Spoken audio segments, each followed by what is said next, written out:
안녕하세요. 제 얼굴에 침 뱉는 느낌이라 사연을 적으면서도 고민이 많았지만 얼마 전 들려온 전 남편과 전 시댁의 소식을 듣고 이렇게 용기 내서 사연 한번 보내봅니다. 저희 부모님은 작은 과일 가게를 운영하시다가 얼마 전에 가게를 파시고 지금은 집에서 쉬고 계십니다. 두 분 다 가진 것 없이 어렵게 시작하셨기에 평생을 절약하며 살아오신 분들이고요. 하지만 교육면에 있어서는 최선을 다해 저를 지원해 주셨고요. 덕분에 대학교 때 미국으로 유학도 다녀올 수 있었고 거기서 남편을 만났습니다. 사실 남편과 데이트를 시작했을 때 저는 남편이 부잣집 아들인 줄 알았습니다. 매일 저녁 식당에서 아르바이트를 하며 근근히 생활비를 벌어야 했던 저와는 달리 남편은 경제적으로 어려움이 없어 보였어요. 입는 옷도 다 좋은 브랜드였어요. 남편은 데이트를 할 때마다 늘 유명한 레스토랑에 저를 데리고 가줬고 값비싼 외제차도 있었으니까요. 1년에 유학이 끝날 때쯤 시작한 남편과의 연애는 한국에 돌아와서도 이어졌어요.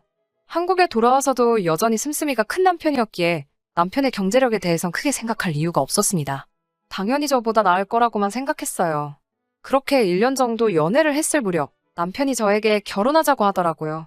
저도 크게 고민하지 않고 좋다고 했습니다. 연애하는 동안 저에게 참 잘해줬으니까요. 그런데 결혼 준비를 하면서 그동안 알지 못했던 것들을 많이 알게 됐어요. 사실 3년이면 짧은 연애도 아닌데 저는 한 번도 남편 집에 가본 적이 없었어요. 남편이 부모님과 함께 살고 있기도 했고 서로 집도 멀었거든요. 그리고 제가 보수적인 성격이라 결혼 전에 남편 부모님을 만난다던가 집에 간다던가는 필요하다고 생각하지 않았고요. 그런데 막상 결혼 이야기가 나오기 시작하니까 안 가볼 수가 없더라고요. 하루는 시모가 얼굴도 보여주고 저녁도 먹고 가라고 하시길래 과일 바구니를 사들고 찾아뵙게 되었습니다. 연애 때 강남에 있는 브랜드 아파트에 산다는 이야기를 자랑처럼 저에게 하고는 했는데 막상 시부모님의 집이라고 찾아간 곳은 강남은커녕 서울 외곽에 있는 노후된 동네였습니다. 차가 다니기도 힘든 골목을 한참 들어가고 나서야 시부모님의 집이 나오더라고요. 사실 조금 당황스러웠습니다. 삐까번쩍한 주상복합을 기대한 것은 아니지만 그동안 자랑처럼 해오던 말과 괴리감이 너무 커서 그랬나 봐요. 그런데 남편에게서는 거짓말을 들켰다는 당황스러운 모습이 보이지 않았어요. 원래 살던 아파트는 지금 세를 주고 우리 가족은 다른데 투자하려고 나와서 살고 있는 거라며 해명을 하더라고요. 제가 물어보지도 않았는데 말이에요. 집 앞에 주차돼 있는 외제차를 보여주며 이건 우리 어머니 차라고 말을 해줬어요. 노후된 동네에 외제차가 주차되어 있으니 그림이 참 안 어울리기는 했는데 또 제가 너무 눈에 보이는 것만 가지고 괜한 생각을 했는가 보다 하며 반성을 하기도 했습니다. 시댁에 들어서니 시부모님이 저를 기다리고 계셨어요. 저는 저녁을 먹으러 오라고 하셔서 집에서 먹는 줄 알았는데 제가 과일 바구니를 내려놓기가 무섭게 저녁은 나가서 먹자고 하시더라고요. 그리고 차를 타고 다시 향한 곳은 TV에도 몇 번 소개된 유명 셰프가 있는 레스토랑이었어요. 시모는 저에게 집이야 잠만 자는 곳인데 쓸데없이 돈을 많이 쓸 필요가 없다면서 늘 어디다 투자를 할지 궁리하며 살아야 돈을 벌 수 있다고 하시더라고요. 사실 시부모님과 첫 만남이었는데 저에게 궁금하신 건 별로 없으신 것 같았어요. 저에게 딱히 어려운 질문도 하지 않으셨고요. 다만 저희 부모님 직업이나 배경은 좀 여쭤보시더라고요. 제가 집에 들어와 친정 부모님께 오늘 있었던 일을 이야기하니 두 분 반응이 그렇게 좋지는 않더라고요. 저희 부모님은 이미 제 남편의 씀씀이가 보통이 아니란 건 알고 있으셨어요. 연애하는 동안에도 사실 그 점을 늘 걱정하셨고요. 허세를 부리거나 허풍을 떠는 사람들을 별로 좋아하지 않으시거든요. 그런데 남편 가족들이 그런 건 아닌가 싶으셨던 거죠. 하지만 결국 자식 이기는 부모가 없듯이 저희는 결혼하게 되었습니다. 결혼까지의 과정은 그럭저럭 순탄한 편이었어요. 다행히도 성대한 결혼식보다는 간소하고 의미 있는 결혼식을 하고 싶다는 제 의견을 시댁에서 존중해 주셨거든요. 하지만 사실 이것도 저를 위해서 그러신 게 아니란 걸 나중에 알게 되었습니다. 저희 어머니에게는 가까이 지내는 친구분들이 있으세요. 저도 늘 그분들을 이모라 부르며 잘 따랐고요. 그렇기에 당연히 그 모든 이모들이 제 결혼식에 오셨죠? 그런데 그중 한 분이 저희 시어머니를 보더니 저 여자를 분명히 어디서 본 것 같다고 하시더라고요. 저한테 자꾸 시어머니에 대해서 물어보고 싶어 하셨지만 저는 신부라서 어디 다른데 정신 쏟을 겨를이 없었거든요. 그래서 제대로 저희 시어머니에 대해서 뭘 이야기할 틈은 없었어요. 그렇게 결혼식을 치르고 며칠이 지났을 무렵 친정 어머니에게 전화를 받았습니다. 친정 어머니가 깊은 한숨을 내쉬면서 사돈이 혹시 무슨 일 하던 사람인지 아냐고 저에게 물으시더라고요. 저는 글쎄? 옷가게를 해서 돈을 많이 버셨다는 것 같았는데? 라고 하니 너 정말 아무것도 모르니? 라고 물으시더라고요. 그래서 제가 도대체 무슨 소리냐고 물었죠. 그런데 거기엔 충격적인 진실이 있었습니다. 저희 시어머니가 원래는 어디 다른 동네에서 세탁소를 하셨대요. 옷을 수선도 하고 드라이된 옷은 배달도 해주는 그런 작은 동네 세탁소였기 때문에 동네 아줌마들하고도 곧잘 어울려 친하게 지내셨다고 해요. 그런데 거기서 돈을 조금씩 빌려 쓰다가 결국 파산 신청을 하셨답니다.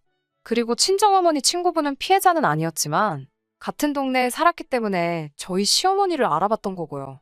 그 이야기를 들으니 머리가 아찔해졌어요. 늘 정직과 성실을 강조하시던 저희 친정부모님께서도 그런 사람과 사돈이 되었다고 생각하니 얼마나 화가 나셨을지 상상도 안 되었고요. 저는 일단 남편이 오면 확실하게 물어볼 테니까 잠깐만 기다려달라고 했습니다. 그리고 그날 밤 남편이 퇴근하고 돌아왔을 때 남편에게 친정어머니께 들었던 이야기를 털어놓으며 조심스레 물었습니다. 남편은 뭐 돈 문제야 어른들 사이에서 늘 있는 거 아니겠냐며 대수롭지 않게 여기더라고요. 제가 그래도 이런 건 좀 확실하게 알고 싶다고 하자 남편이 기분이 좀 상했었나 봐요. 저를 불쾌한 표정으로 쳐다보면서 그럼 너가 직접 물어보던지라고 하더라고요. 그런데 그런 남편 모습을 보니 저도 순간 화가 나더라고요. 그래서 정말로 시어머니께 전화를 걸었습니다. 그리고는 이런 이야기를 들었는데 진짠지 가짠지만 말해달라고 했어요. 시어머니는 조금도 불편한 기색 없이 남편과 비슷한 반응을 보였어요. 사람들이 살다 보면 돈 때문에 이런저런 이야기도 나오고 오해도 생기고 하는 거고 이건 자신의 개인적인 일이니까 며느리인 제가 왈가왈부할 일이 아니라고요. 너네한테 피해갈 일 없게 할 테니까 쓸데없는 걱정하지 말고 너네들 앞가림이나 잘 하라고 하시더군요. 저도 그 말에 뭐라고 반박하기가 어렵더라고요. 결국 남편한테도 한 소리를 들었습니다. 우리가 어머니 개인사까지 뭐라고 할 게 아니지 않느냐. 지금은 아무런 문제 없이 잘 살고 있고 나도 그런 속사정을 알고 있기 때문에 어머니하고는 경제적으로 엮일 마음이 없다. 자기는 자식된 도리만 할 뿐 금전적인 부분에서는 엄연히 별개다. 우리들 앞으로가 중요한 건데 어머니 과거 일 때문에 이혼하는 것도 말이 안 되지 않냐. 뭐 이런 말들이요. 듣고 나니 틀린 말도 아니고 실제로 시어머니의 과거 때문에 제가 직접적으로 피해본 게 없으니 시어머니의 과거사는 그냥 그렇게 지나가게 되었습니다. 남편의 사탕발림에 넘어갔다는 사실도 인지하지 못한 채 그렇게 얼마 전 정말 제대로 사건이 터졌습니다. 저희는 결혼할 때 전세로 신축 빌라를 구해서 들어왔어요. 솔직히 연애 때 남편이 부자인 줄 알았기 때문에 결혼하기로 했을 때도 막연히 집에 대해서는 별 문제가 없을 줄 알았어요. 그런데 막상 시댁 사는 걸 보니 시댁에서 집을 해주실 수 있을 것 같지는 않더라고요. 하지만 다행히도 저는 모아둔 돈이 좀 있었기 때문에 제 돈하고 저희 어머니 앞으로 받은 대출로 일단 빌라 전세를 들어갈 수 있었어요. 시부모님은 대신 본인들이 가구랑 전자제품은 다 해주시겠다고 하셨지만 받지 않았습니다. 시댁의 상황을 100% 신뢰할 수 없어서 금전적으로 어떤 상황이든 엮이고 싶지 않았어요.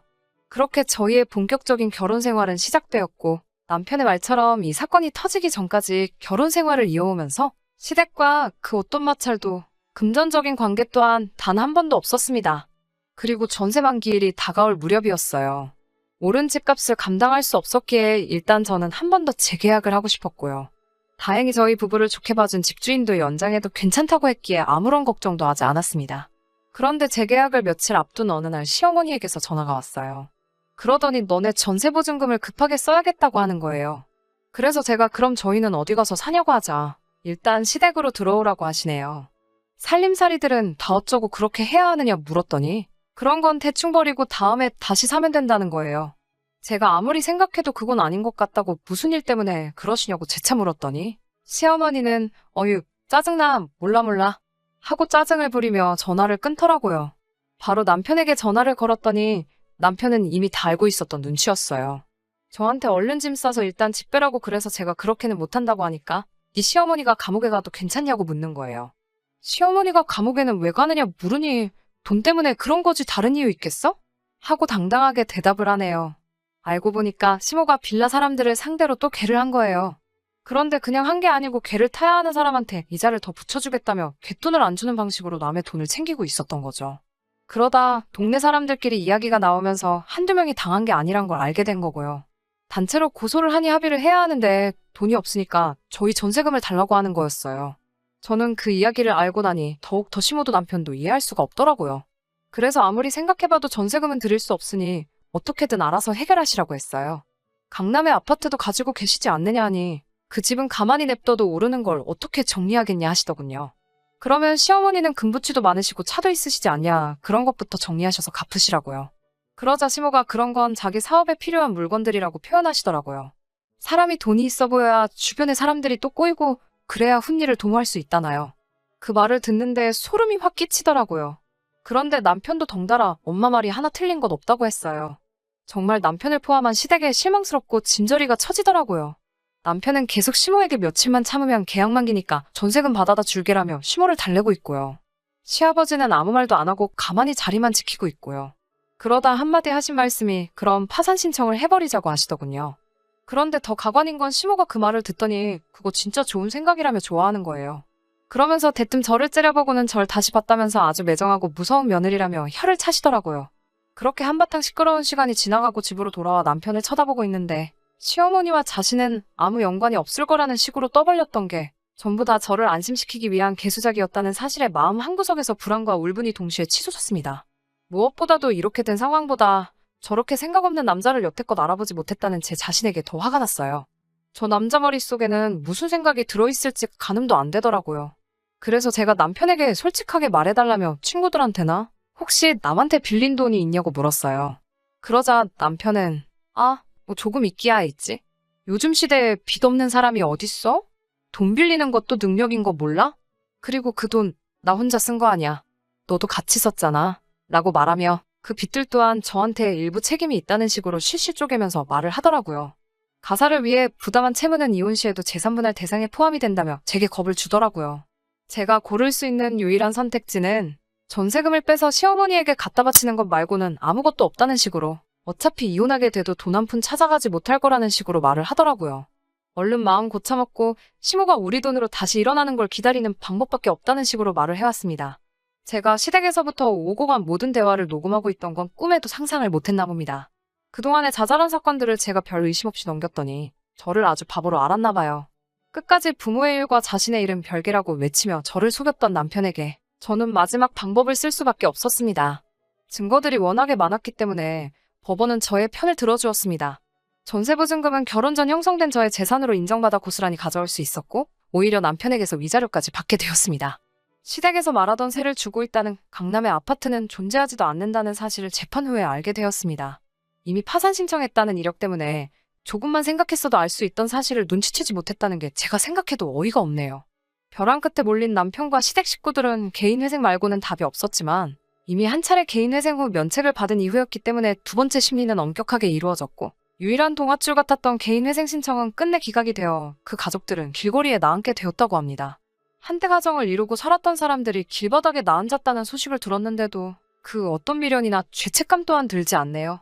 그간 받아왔던 저의 고통이나 상처는 그 어떤 걸로도 보상받을 수 없겠지만 그래도 이 소식이 조금이나마 저에게 위안을 주고 속이라도 후련하게 만들어 주었습니다. 다음에는 좀 더 좋은 사연을 보낼 수 있으면 좋겠네요. 그럼 저의 긴 이야기 끝까지 들어주셔서 감사하고 여기서 이만 줄이도록 하겠습니다.